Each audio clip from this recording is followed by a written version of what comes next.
Good morning. How are you this morning? Good? Merry Christmas. It is Christmas week. I'm Matt. I'm the pastor here. We're glad you're with us this morning. I love that clip. I kind of saved it for this week, primarily because we're talking still about some traditions. And this was a huge tradition for my family. I swear I don't remember a single Christmas, whether even Christmases when we were in Canada and we go to Florida for our Christmas break, where we didn't carve out the time to watch a Charlie Brown Christmas special. Did you guys know it's 50 years old this year? It's the 50-year anniversary this year. It's on Christmas Eve this year on ABC at 9 o'clock, just in case you wanted to know. That's going to be this year.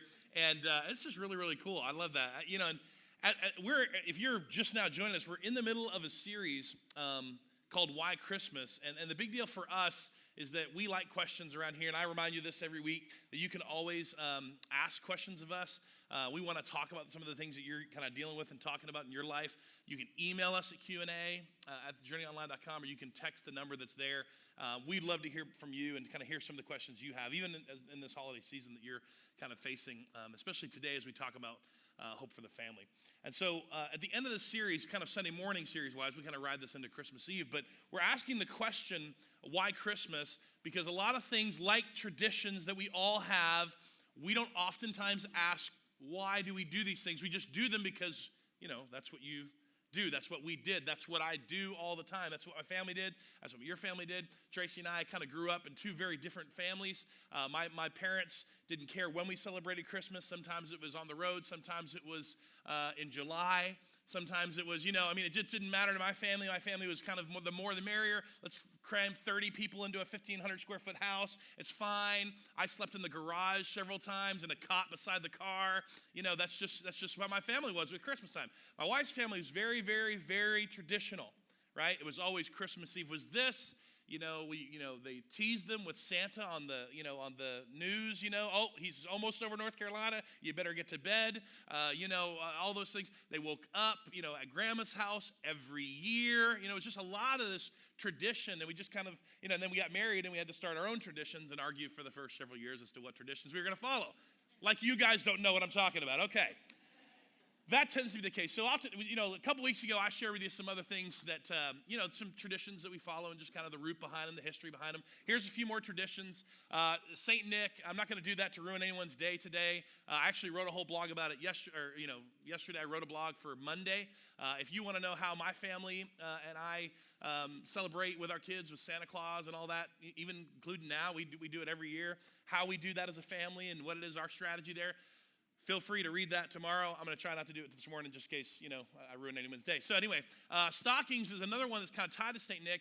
I don't know, how many of you guys do stockings? Raise your hand if you guys do stockings. Yeah, it's a big deal. Stockings actually come from a story about St. Nicholas. He was known as a very generous man. He heard a story, I guess, at one time of these young girls, these young orphan girls, these sisters, these three sisters. And there was kind of this story that went around that he dropped coins through the chimney, these coins in the chimney for these sisters, and they, of course, landed perfectly in each one of their socks on the floor.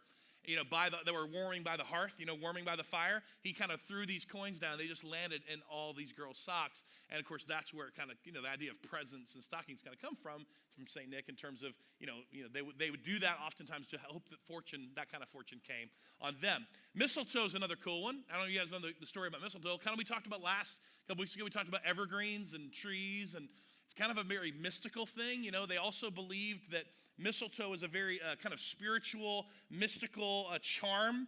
It actually charmed against witches and lightning. I don't know how that corresponds together. At times, it was said to be a cure for poison, epilepsy, barrenness, and whooping cough. Mistletoe is consequently, you would leave it in the home all year round, and they would not replace it until the following season. It would be kind of this dry, crusty twig, but they wouldn't bring it out. It would bring bad luck. They then would replace it with a new one. And of course, people disagree about several things. They all agree about the whole kissing under the mistletoe.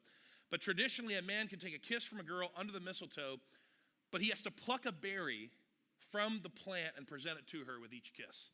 And once the berries are gone, so's the kissing. So that just lets you know that's the official rules when it comes to mistletoe. The berries are gone, no more kissing, right?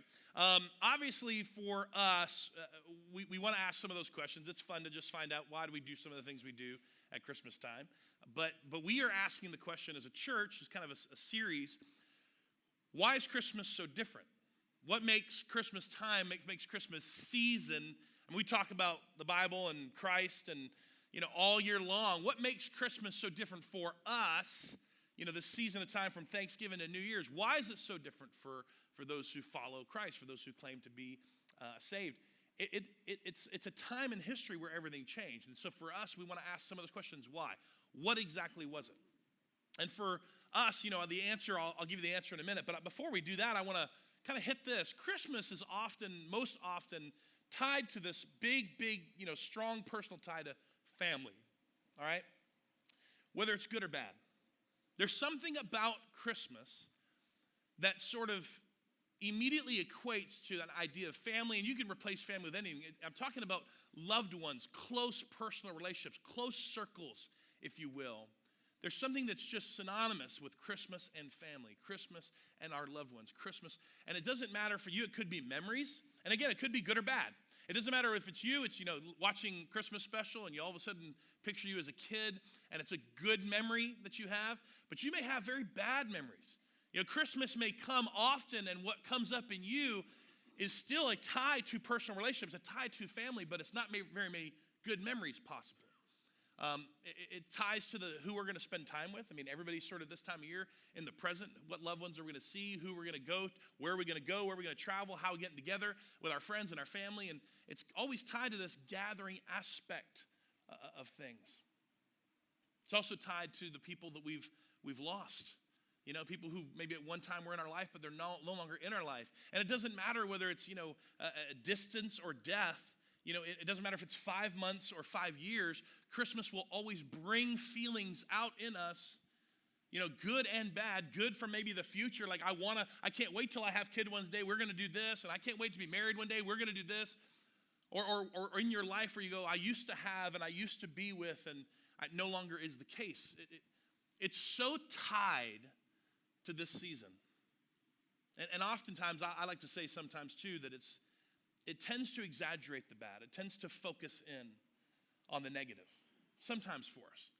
Because when we focus on Christmas sort of being about relationships and close personal relationships, depending on where you are right now, depends on whether that's a good thing for you. A lot of times, for most of us, no matter whether we're married and have full kids and don't have kids, whatever the case may be, or single, look, we kind of come back to the same place sometimes, that Christmas sort of reminds us that there's issues and problems that we can't solve, right? There's circumstances and people that we cannot control in our life. There's expectations that we can't meet. Everybody wants to see everybody on Christmas Day. Who can do that, right? There's 12 homes to go to. Who can accomplish that? These things come up. There's people that we used to celebrate with. There's people we used to be with, and because of either distance or death or whatever, the emotional distance as well, we no longer have that. And so there's something about that for all of us, that Christmas sort of brings about this tie, this tight tie to family and close personal relationships. Now, if you've been around Journey for hopefully more than one season, you would know that for us, we sort of equate Christmas with hope. That this is the time of year that we discuss hope to an incredible degree, because we believe that Christmas equals hope. That Christmas should be so closely tied to the idea of hope for us, for our relationships, for our families, for each other. But hope can be kind of tricky. And we're going to talk about this why today. That hope can be something that we may have a default view of hope, or a bad view or understanding of hope, versus the hope sometimes that we like to talk about, even as our vision and mission of a church, to humbly point everyone to an absolute hope. Hope can be tricky when it comes to something personal. Hope can be tricky when it comes to something in your life and mine, when it comes to marriages that are struggling. When it comes to another family gathering with parents or in-laws where there's an estranged relationship. Hope can be hard to grasp and hard to hold on to when siblings or children, there's sort of a rebellious nature going on. There's something happening that you can't control. And hope is, again, something very hard when you're alone. You're alone again, or you're alone still, and you have a hard time equating Christmas with hope, when hope, your version of hope, your view of hope, is not exactly the same as what we really do believe. And that's because it's the most wonderful time of the year. And you'll hear that, right? It's the most, hey, sing it with me, right? A wonderful time. People will sing it. It's going to be all around, smiles going on, people buying gifts. It's the most wonderful time of the year. But the reality is it's the most wonderful time of the year. We would agree with that as a church. But it's not because of what necessarily is happening around you right now. That is not the reason it's the most wonderful time of the year. The most wonderful time of the year is because of what happened, right, over 2,000 years ago in a manger, that hope was born. So hope can be something that sometimes has a different view. So I want to kind of focus in on this idea today. We're going to look at a story of hope from Mark 9. If you have your Bible, you can turn there. I'm going to put the story on the screen for you as well.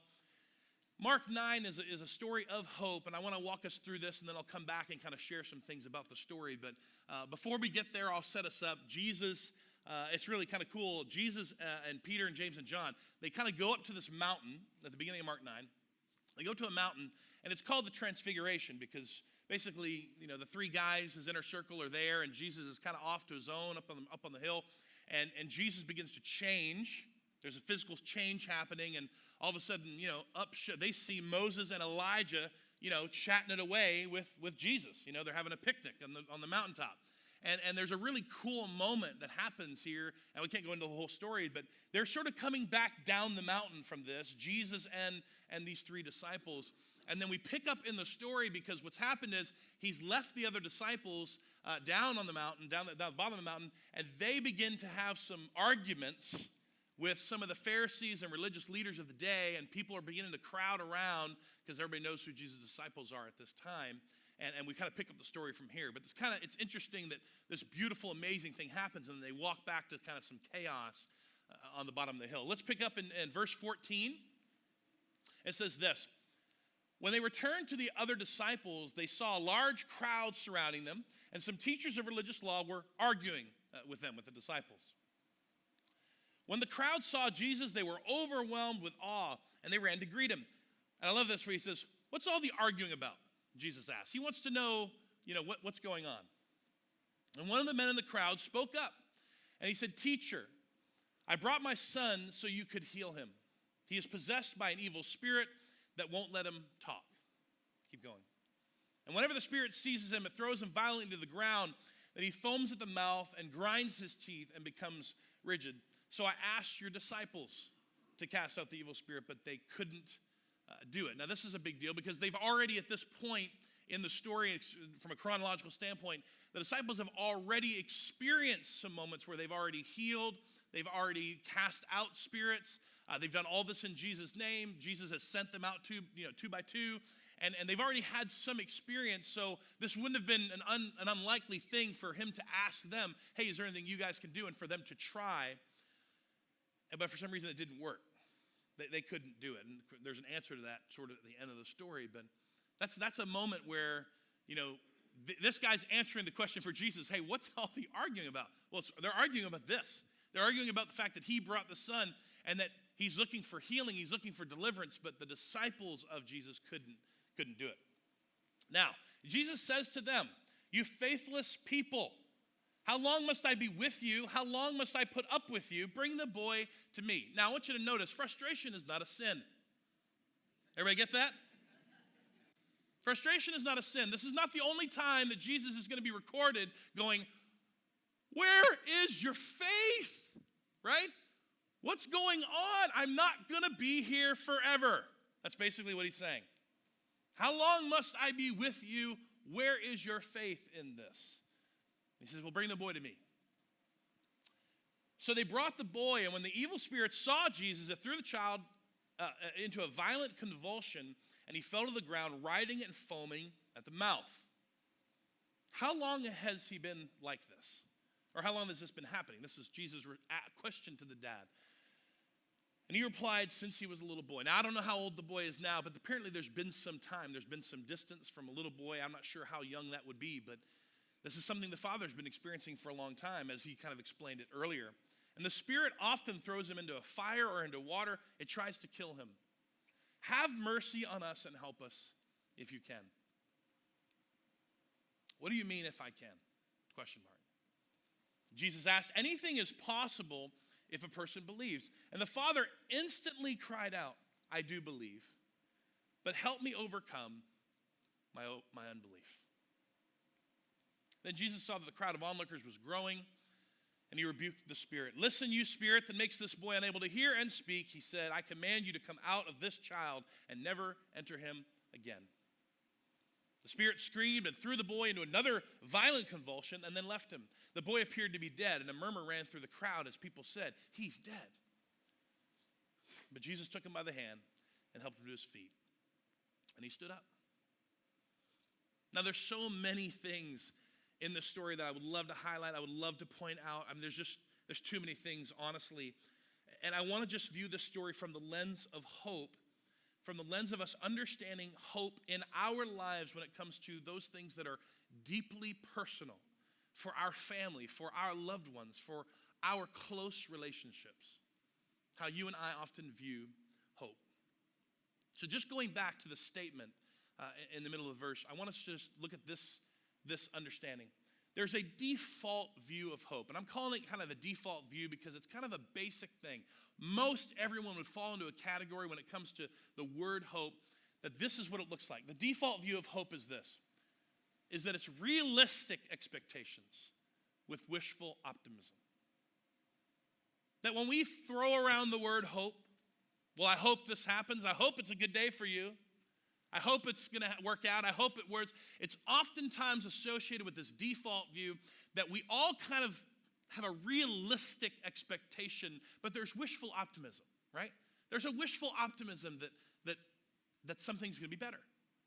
And that's oftentimes when we use the word hope or we hear people use the word hope that we kind of run to, or it's our default kind of bucket, if you will, of understanding and seeing hope, belief, faith. All those things. Now, you see this in the story. The father brings this, his son. He knows about Jesus. He's heard about the healings. He brings his son who has been doing this for years. He knows it's an evil spirit. He knows it's something foreign. He believes it to be true, and he comes and he says, would you please do something? And in this moment, there's a real discouragement because, at first he asked the disciples, and the disciples couldn't do it. And that's one more failed thing. That's one more thing to stack on the other failed days that he experienced pain or rejection or hurt because he felt like maybe there was a wishful optimism that something had happened, but nothing did. And then he talks to Jesus and he throws out this statement, have mercy on us. Have mercy on us, Jesus, and help if you can. And I don't believe, and this is me, I don't believe he made this statement as a challenge. Just understand from what I've read, and the scholars agree, this is not a arrogant, blasphemous statement, right? This is not a, hey, do it if you can. If you say you are who you are, do it if you have the power. Do it if you can. It really wasn't that. It's that Freudian slip. Everybody know what I'm talking about, right? That Freudian slip where you make a statement, but what really is happening inside kind of slips out. Where he really does want Jesus to heal him. He really does want, he's brought him there for a reason. He really wants it. But the if you can sort of slips out because his hope is based on a realistic expectation as to whether or not it actually can or will happen. And Jesus responds. This is obviously the part that I want to go back to. What do you mean if I can? Jesus asked, anything is possible if a person believes. Jesus wants to pull out. I know it's just a little side thing. I know that you didn't probably mean it. I know that it was something that was just sort of said. It's a little bit of your default view of hope slipping out. But Jesus pulls it out and says, what do you mean? He points at it. What do you mean if I can? What do you mean if I can? Anything is possible for those who believe.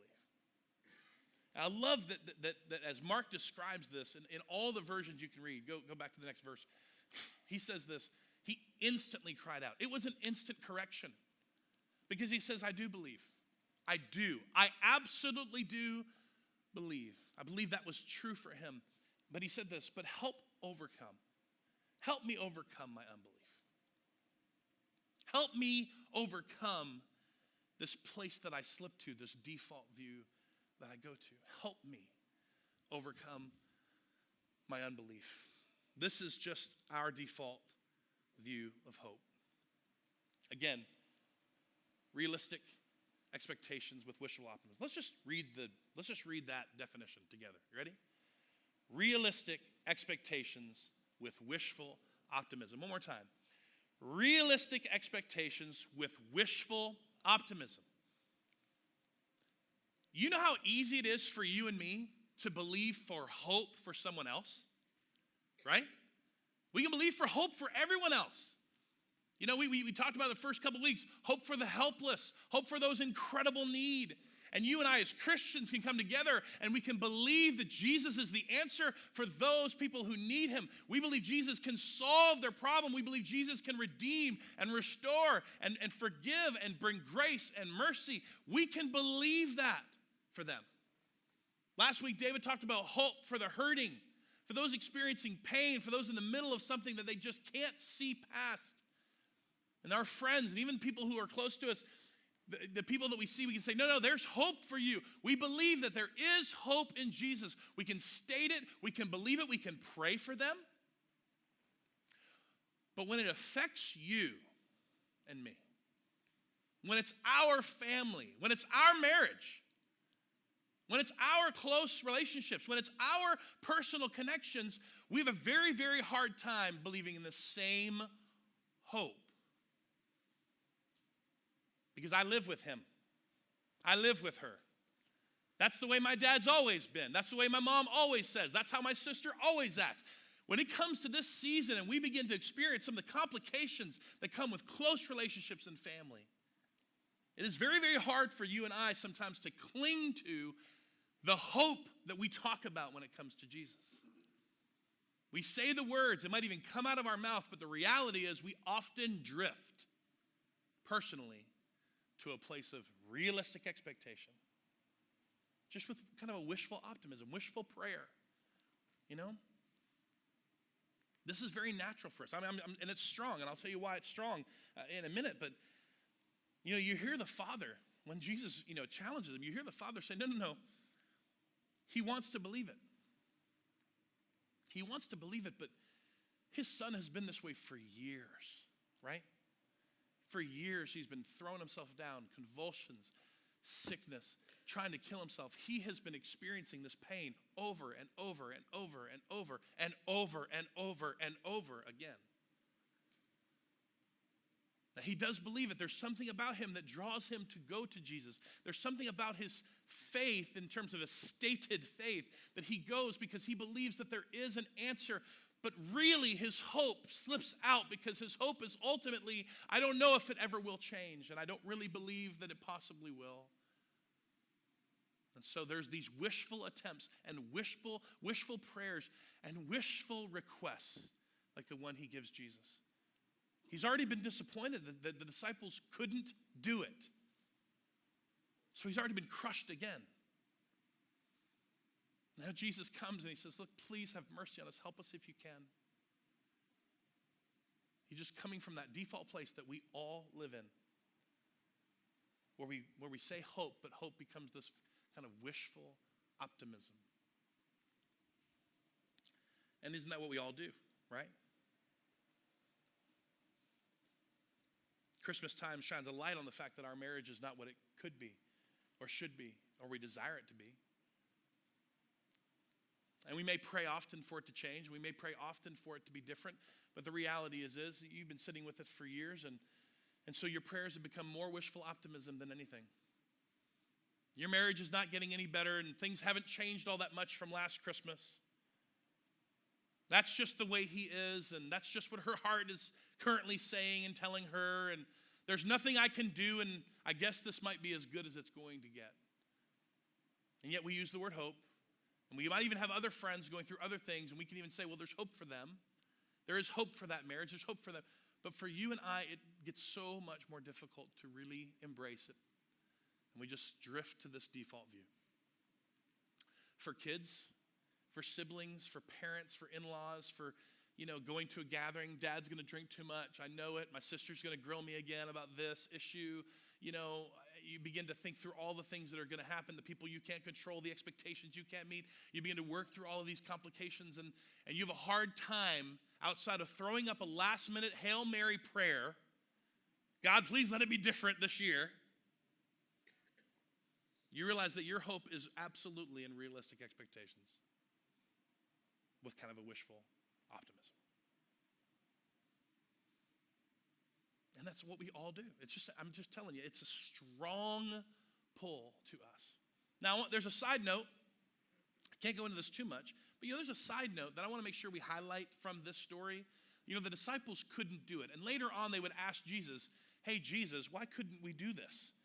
And it wasn't an aspect of the fact that they couldn't do it, but what they had experienced up to that point had only been up to a certain degree. And Jesus goes on to say, well, you know what? That was only going to happen, this particular spirit, that was only going to happen through prayer and fasting. He didn't say it couldn't have happened, that they couldn't have cast out that demon. He said, no, that was a little bit different. It wasn't going to be just the stated words like you guys are used to. It was going to be something a little bit more complex, a little bit different. It might have even a little bit more time. And he goes on to help teach them, but it's an important thing for them to notice that they couldn't do it. And there's a big deal for you and me. And this is just something as your pastor I want you guys to hear me say. We have to be very, very careful never to take hope and equate it to the church, especially Journey. That the hope that you need for your marriage is you need to come to church. The hope that you need for your family is you need to get them in church. The hope that you need for your rebellious kids is to get them into church youth group. Hey, we deal with it all the time. I'm just telling you. And the problem is every time we try to substitute the church filled with broken people, we try to substitute that for the only hope that people really have, which is Jesus in his fullness of grace and truth. As people begin to get really, really disappointed very quickly because the church is not the answer. Hear my words. Journey's not going to solve your anger problem, right? Hopefully, Journey just points you to Christ who can solve your anger problem. I've had people join life groups. Their marriage has been downhill for 7 years. Well, I went to life group 7 times. It didn't fix it.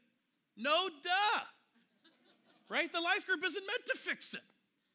It's to get you in a close relationship with people that while you begin to focus on Christ and he works on your marriage, you have people to grow with you and encourage you.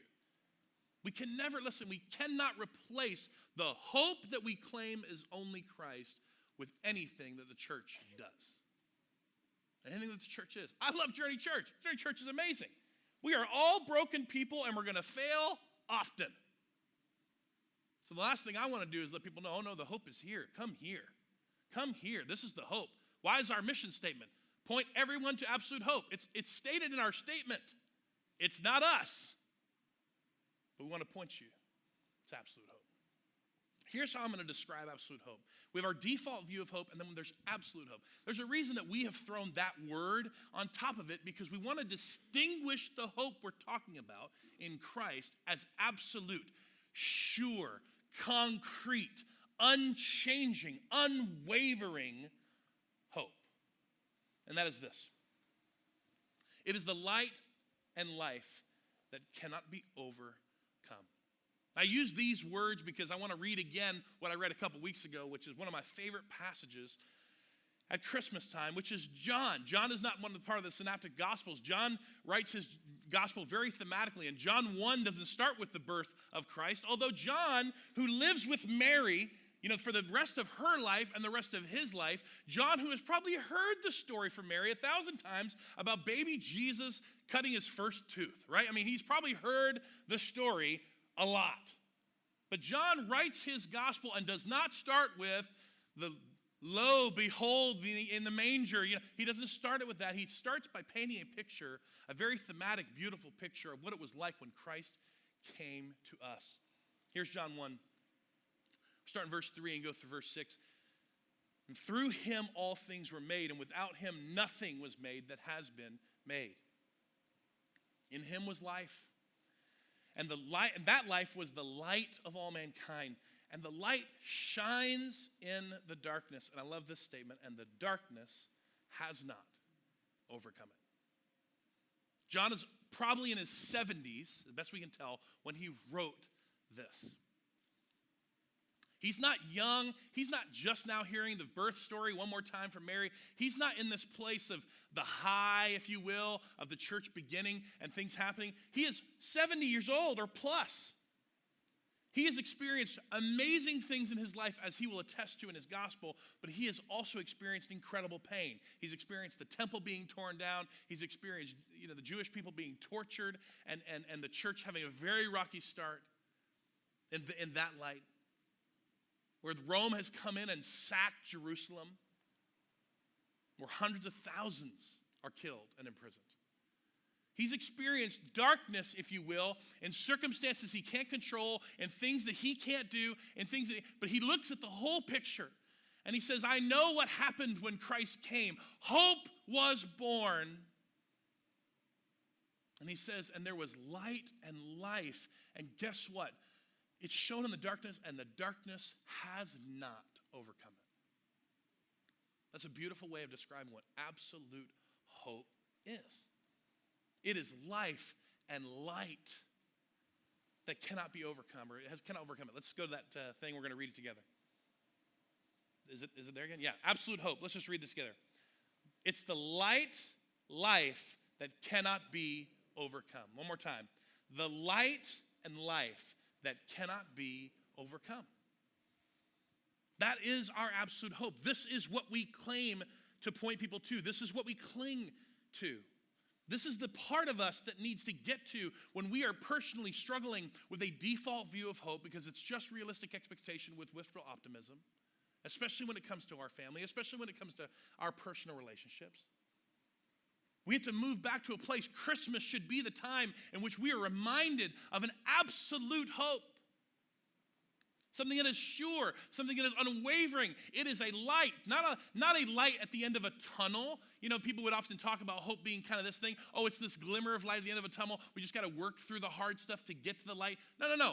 It is a light that shines in the darkness, and it cannot be overcome. That is the absolute hope that we have for everything in our life. And Jesus' response to the dad, where he says, look, I do believe. He says, look, what do you mean if I can? Anything is possible. Those words are so incredible. Anything is possible for those who believe. And the dad goes, I do believe. I do. Please help me overcome my unbelief. What he's saying is, help me get past the default view of hope that I have shrunk back to. Help me believe it to be true. Help me go back to a place where I believed early on that you could heal my son. That there was going to be a day that it was possible. There was going to be a day where he was not going to be tormented anymore. That for you and I saying, look, help me, God, help me. I believe it. I believe in this absolute hope. Help me not drift back. When I think that there's no hope for my extended family, when I go to my extended family this Christmas, that I am not just throwing up wishful prayers, but I cling to what is possible. I cling to what is possible in my life. I don't know whether it will happen or not. And see, here's the trick. Here's why the default view of hope is so strong with us, especially when it comes to something so personal. Here's why. Because we think it's safe. We think it's safe.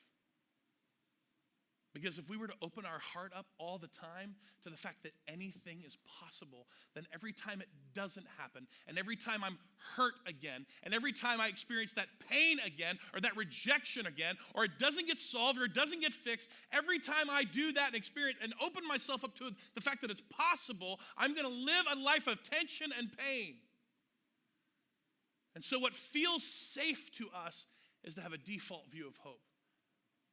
I'm going to have realistic expectations. I'm just going to throw up wishful prayers, wishful ideas, wishful thoughts, that God might change it, that Jesus maybe will step in.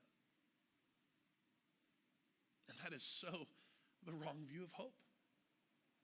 The absolute hope that was given to us, Christmas time should be a time that reminds us that anything is possible. What they didn't even believe fully would eventually happen, happened in a virgin mother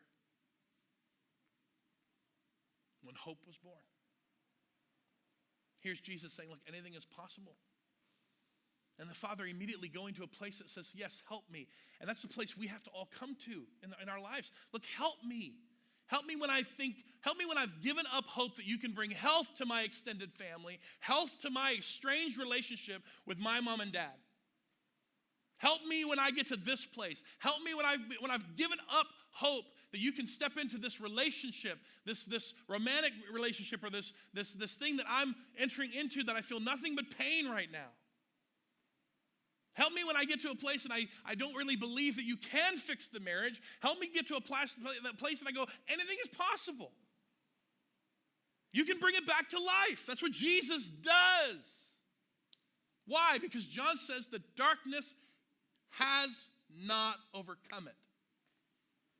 That an absolute hope is a light to cling to, a life to hold on to. That the darkness that surrounds you, the circumstances of your job and your life and opportunities that aren't coming and seem to go worse every year, you cling to the life and light that Jesus has given you.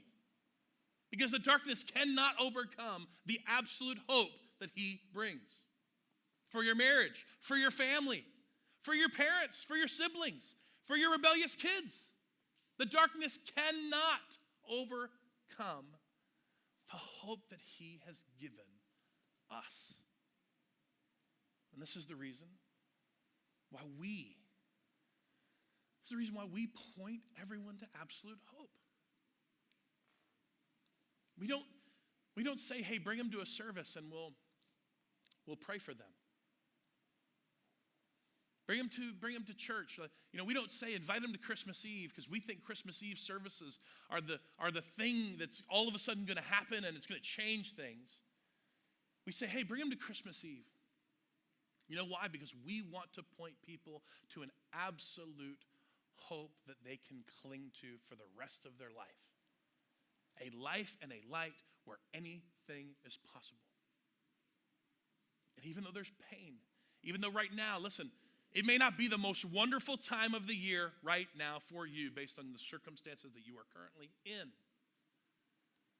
But it doesn't change the fact that it is the most wonderful time of the year because the light and life has come and the darkness can never overcome it. There is hope for your family. There's hope for your personal relationships. There's hope for the close circle that you have. Never settle for the default view of hope in your life if you are a follower of Christ. I know it feels safe. I know that you think that you're protecting yourself. I know that you think that it's just a natural thing, and it's so strong for you to just kind of drift back and say, I just can't handle the pain anymore. I just want to go back to this realistic expectation that's probably not going to change. No, Jesus would say to you, hey, anything is possible if you believe. Anything is possible. I can't say that it will happen. I can't say that the cancer is going to be gone, that the marriage is going to make it. I can't say that. You can't say that because you don't know. But he does. And he has given you an absolute hope to cling to this year, this Christmas. An absolute hope that will not fail you. What kind of hope do you have right now? What kind of hope do you think that this season is bringing and reminding you of? Well, I pray it's an absolute hope. So let's pray together. God, I just thank you for your word. I am so thankful that you are the absolute hope for our lives, for everything. Especially for those close personal relationships that we all have. God, may no one here settle for this default view, this alien view, this very strong pull to try to keep themselves safe and just settle for realistic expectations with a wishful optimism. Do not let us leave this building feeling that is what hope is and that is what Christmas means. God, may we be challenged today. May we be inspired today to apply your word to our life. That there's anything that's possible. Why? Because when you came, as John said, when the life and light came and shone in the darkness cannot overcome it. May we move to a place of belief today. And will you help us overcome the unbelief that comes? Will you help us move back to that place of anything's possible, out of a place of realistic expectation? It's only by your grace, it's only by your power that we can do that. So we pray it, all of us in here, we pray, God, that you will continue to point our hearts to the absolute hope that was and is Christ. And it's in that glorious name that we pray this.